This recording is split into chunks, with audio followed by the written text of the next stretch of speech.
Siapa sangka, di balik bau asap knalpot dan suara klakson yang memekakan telinga di terminal bis, ada universitas kehidupan yang super canggih.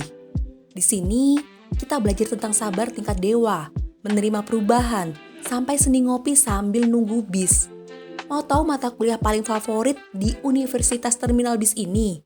Gaspol, tonton sampai habis. Assalamualaikum teman-teman, selamat datang di Nusi Kreasi. Hari ini, kita akan bertualang ke tempat yang selalu riuh, penuh suara klakson, dan hiruk pikuk manusia. Tatara-tara, Terminal Bis. Yang salah, tempat ini bukan cuma jadi saksi bisu keberangkatan dan kedatangan, tapi juga, dalam tanda kutip, sekolah kehidupan yang akan mengajarkan banyak hal tentang perjalanan, tujuan, dan bagaimana kita menghadapi bis yang telat di hidup kita ini. Penasaran apa saja tiket pelajaran yang bisa kita dapat dari sini? Yuk, kita naik dan mulai petualangan filosofis kita. Bayangin deh teman-teman, suasana di terminal bis itu kayak miniatur kehidupan. Kamu lihat ada ibu-ibu bawa tas gede gajah mau mudik. Ada mahasiswa yang ngejar bis terakhir biar gak ketinggalan kuliah. Ada juga bapak-bapak yang lagi nawar tiket sambil pura-pura ngobrol sama kenek. Suara klakson yang bersautan itu kayak musik soundtrack hidup kita. Kadang harmonis, kadang bikin pening kepala. Setiap orang di terminal itu punya tujuannya masing-masing. Ada yang mau ke Bandung, ada yang ke Surabaya, ada yang cuma mau nyebrang ke kota sebelah.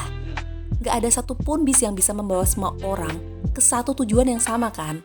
Nah, disinilah letak filosofi stoikisme yang pertama, menerima perbedaan dan keragaman.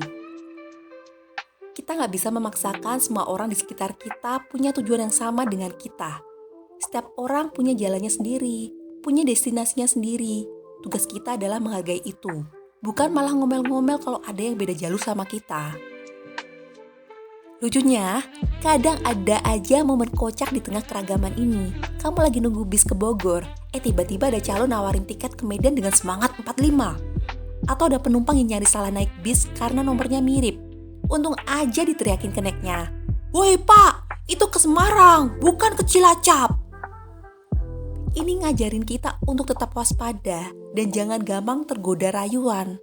Sama kayak hidup, seringkali kita ditawari banyak pilihan, tapi kita harus pintar memilih mana bis yang benar-benar membawa kita ke tujuan yang kita inginkan.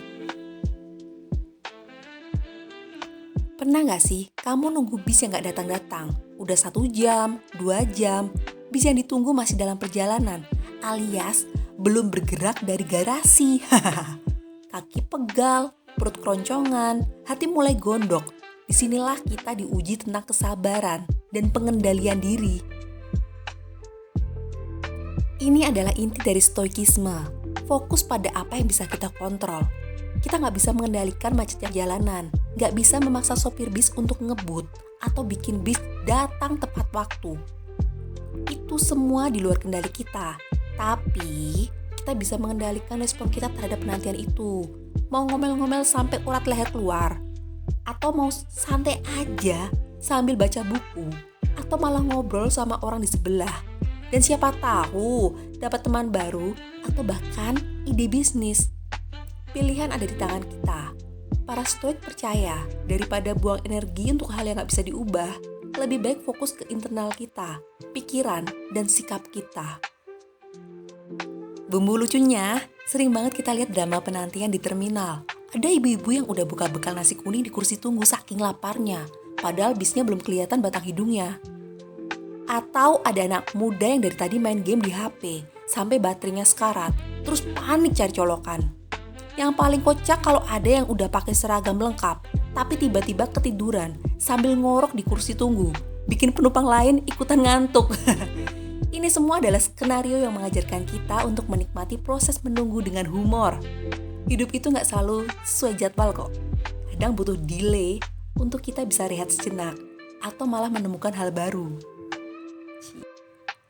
Setiap ada bis yang berangkat, pasti ada bis yang datang. Setiap ada perpisahan, pasti ada pertemuan. Terminal bis adalah saksi bisu dari siklus kehidupan ini. Ada yang berangkat dengan harapan baru, ada yang datang dengan rindu yang terobati. Ini mengajarkan kita tentang siklus, perubahan, dan pelepasan. Gak ada yang abadi, semua pasti berubah. Sama kayak bis yang datang dan pergi, kita harus belajar untuk melepaskan apa yang sudah pergi. Seperti orang yang berangkat atau masa lalu yang sudah lewat, dan menyambut apa yang akan datang, seperti orang yang tiba atau kesempatan baru di masa depan. Stoikisme mengajarkan kita untuk menerima perubahan sebagai bagian tak terpisahkan dari alam. Gak perlu sedih berlarut-larut saat ada yang pergi, dan jangan terlalu euforia saat ada yang datang, karena semuanya akan kembali pada siklusnya. Momen paling haru sekaligus lucu di terminal adalah saat perpisahan atau penyambutan. Ada yang pelukan sampai gak mau lepas kayak perangko, padahal cuma mau pisah seminggu. Untungnya gak ada yang salah peluk ya, karena saking semangatnya nyari keluarga ketika datang. Paling gemes kalau ada anak kecil yang teriak-teriak memanggil nama bisnya, seolah bis itu bisa dengar dan langsung datang. Ini semua adalah drama kehidupan yang bikin kita sadar bahwa di tengah perpisahan dan pertemuan, ada aja celah untuk tawa dan senyuman. Gimana teman-teman? Perjalanan filosofi kita di terminal bis kali ini semoga lebih meresap dan lebih banyak bikin ketawa ya. Ingat, hidup ini kayak perjalanan bis. Kadang lancar, kadang macet, kadang harus menunggu lama. Tapi pada akhirnya kita akan sampai di tujuan. Yang penting, nikmati perjalanannya. Jangan lupa bawa bekal tawa ya. Jangan lupa like, komen, dan subscribe channel Nusi Kreasi biar kita bisa terus menjemput ide-ide seru dan inspiratif lainnya. Sampai jumpa di video berikutnya dan semoga perjalanan hidup kita selalu dipenuhi kebaikan. Wassalamualaikum, terima kasih semuanya.